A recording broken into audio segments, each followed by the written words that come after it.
What's going on, guys? So this is going to be the first video of me starting to fix this trailer and modify it. So what I have planned for today, I want to take off the rear axle. That's the first thing that needs to get done. I'm going to mount it up on some jack stands. I want to cut about 4 foot off the frame. I need to remove these wooden planks, and then I need to start welding in new cross members, structural members. So we'll see how far I get.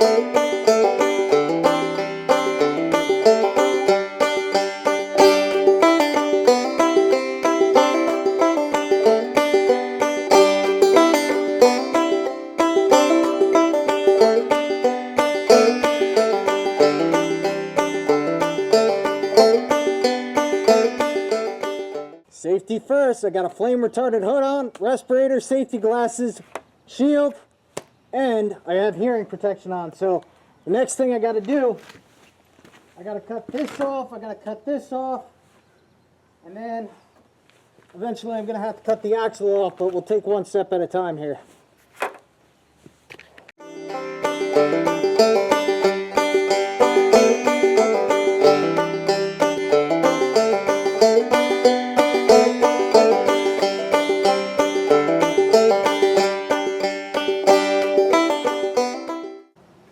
Okay, so I'm running into my first problem here. This frame rail has some rot on it. It probably would be okay. I mean, this stuff seems pretty thick, but honestly that's making me a bit uncomfortable, and I think in the future, if I do plan to ever sell it, that would hurt the resale value.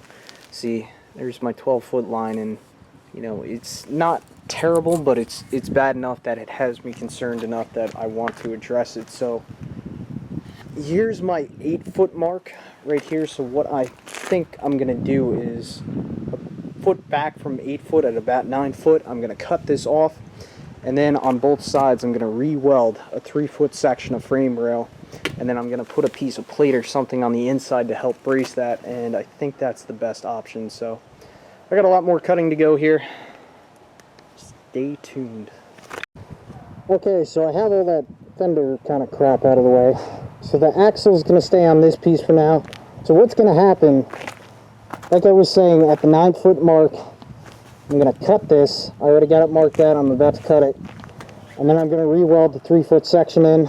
And you can see pretty much from 9 feet back, it's kind of rotty. That hole was pre-existing, so that's what I'm about to do. I'm going to do it with a cut-off wheel as opposed to a torch, so I have a clean cut and something pretty easily to butt weld my next piece onto. And yeah, pretty much the same thing on the other side. Anything from 9 foot forward is good. You hop around. Yeah, so that's my 9-foot mark, and as you can see, that's where it starts to get kind of crappy. So I think that's the best option, and we'll see how this goes. I just got to make sure I got the right amount of jacking, so when I cut through that, then it just kind of breaks apart without killing me or pinching my blade. But then again, I'm always sure to have all my proper protection on.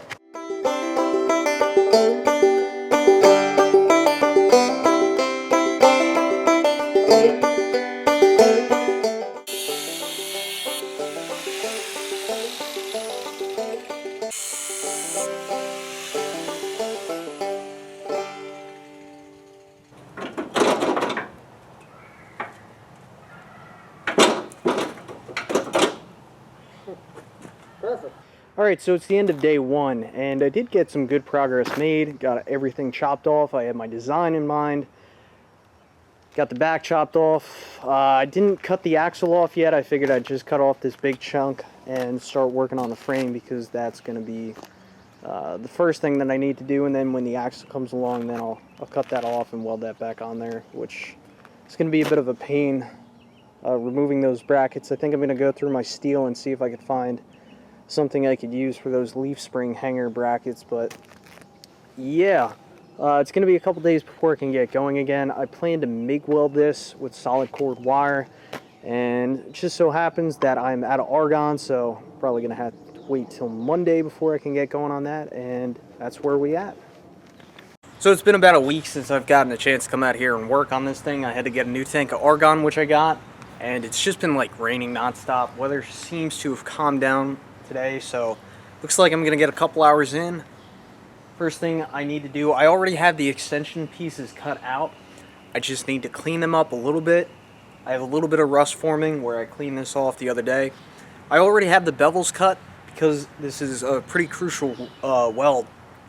You know, I'm welding the frame back together. I did bevel it to make sure I get a full and complete penetration, and then I'm also thinking I'm going to do another strip of structural steel to help support that new weld on the inner portions of the frame rail, just to add a little bit more strength, which as it is, it should be fine to begin with. But one of the challenges that I'm gonna have to deal with in adding these extensions to the frame is making sure that they're perfectly in line with the old frame rails. So those of you that weld, or those of you that don't weld, what happens when you weld, the metal will get hot, it expands and it contracts. So if you weld a piece of steel to a piece of steel and you just do a little tack weld, what's going to happen, like I said, that's going to get hot and it's going to cool. So if you weld them in line, look at it, you know, maybe 10 seconds later, and you'll notice that it bends a little bit, or it generally goes in one direction, depending, of course, how you weld it and gravity and whatnot. So that's going to be one of the challenges. And I figure worst comes to worst, if it's off just a little bit, I can always heat up that weld, that welded joint that I just welded, and kind of bend it back into shape. And of course I'd have to do that before I put those support brackets on there. So enough yabbering, let's get going.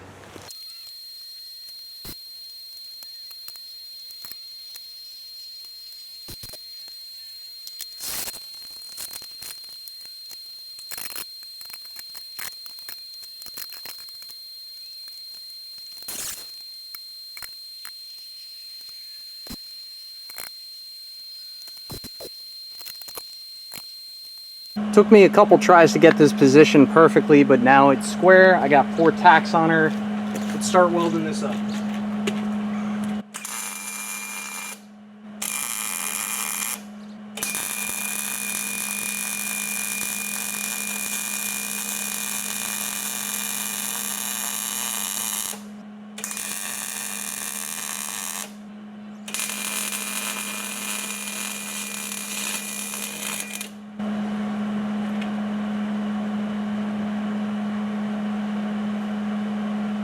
Shifted. Alright, so I was worried that these would fall out of square, so this plane is perfectly flat. The side-to-side motion, though, this piece is a little bit in, so I need to bend this back out. Now, I've cut my tacks on the side in order to help this bend back a little bit. So my plan is, I have this piece of frame braced up. I have the front tongue of the trailer, you can't see it, is pressed up against the tire on my truck, so I'm going to heat this weld up with a torch. I got a bar in the back here, and I'm going to bend this back straight, or at least that is the idea.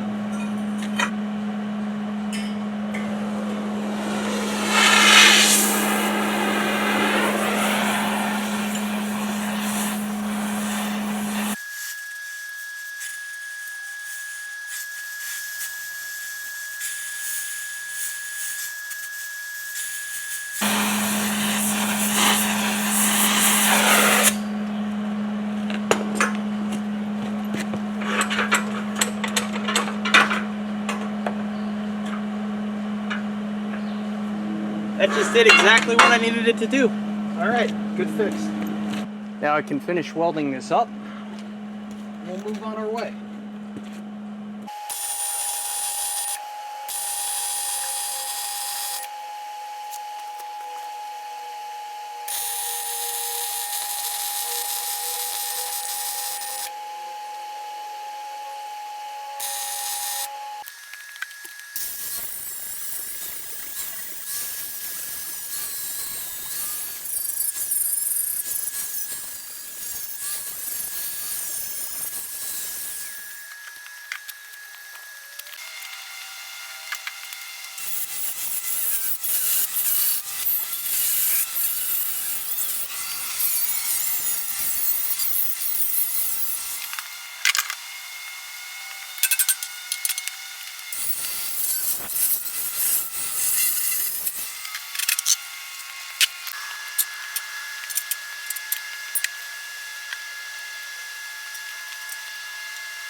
Okay, so here's an update for you. I cut out that V-bar because when I was going to put this piece on, there was some uneven torque in the frame, and I've corrected that by placing a jack stand right here.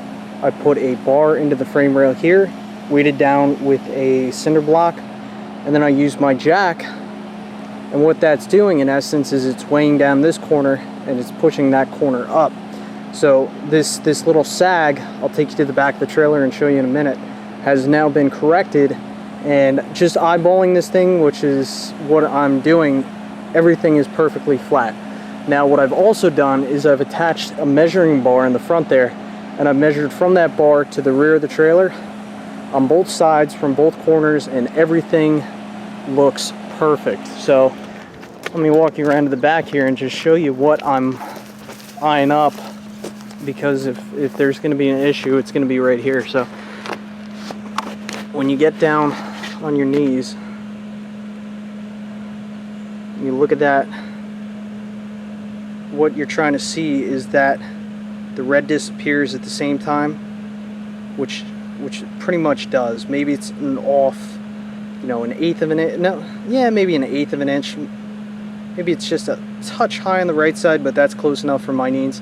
When this thing's going down the road, it's going to flex a little bit anyway. So I'm satisfied with where this is at. So now I need to weld in that rear crossbar, and I'm trying to get this all framed up and tacked up, welded up rather, before the end of the day, because now that I have this thing squared up where I want it and everything's level, now's the time to tack everything down. But also, you don't want to rush this. You want to make sure you get this step right. So hopefully by the end of the day, what I plan to do is finish welding this up, this back bar, and then I'd like to get one more bar going across the center there, and then we'll call it a day. Something else that I didn't mention, or well, I did mention it, I welded in kind of these support brackets, which these will just help strengthen this joint.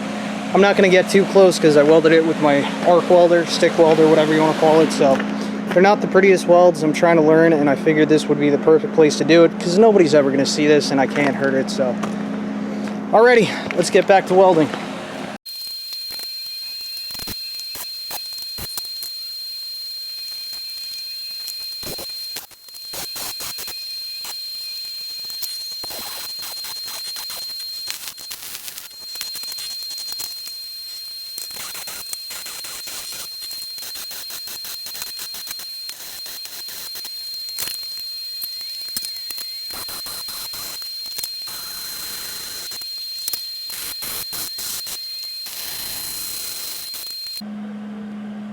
Alright, so I got these welds finished up on the back, and they are nice, clean, MIG welds.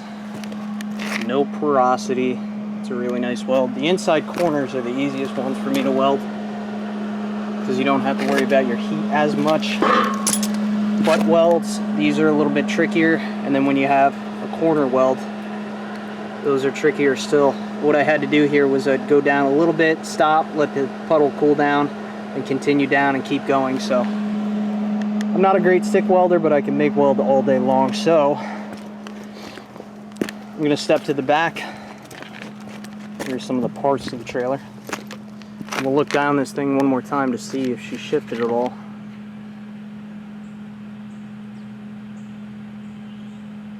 And that's about perfect. Literally perfect, just what I wanted. Okay, so before the sun goes down, now I got to get one more cross member in there. And from that front bar to the back bar here, that is 12 feet. I got to cover up those holes at some point too, but from there to there is 12 feet.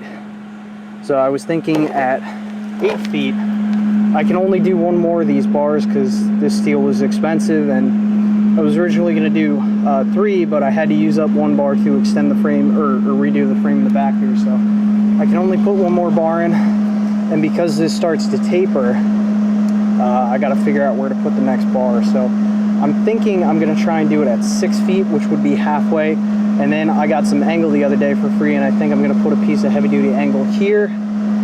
So if that's 6 foot, and that would be 9 foot, and then I'll do a piece of angle at 3 foot. So that's my plans. I at least want to get this one other piece in at 6 foot, and then we'll call it a night. Alright, let's get this next piece fitted on. I already did the prep work, frames grounded, I beveled the edges of the piece that I plan to weld on there, so as long as this fits, we should be good to go.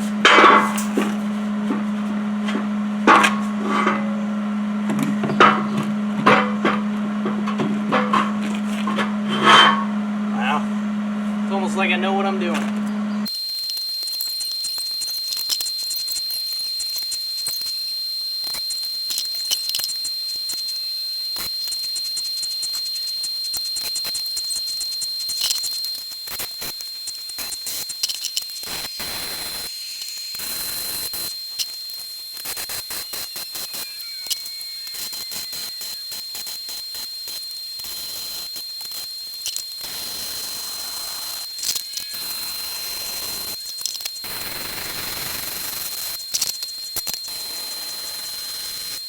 But before we call it a night, I know you want to see these welds,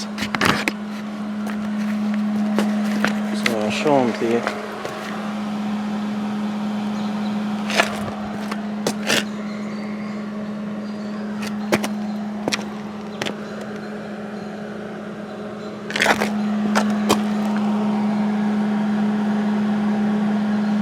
Beautiful. Beautiful, beautiful, beautiful. I have not checked the torque from the back, but I'm thinking she's gonna be fine. Yeah, everything looks good. All right, call it a night.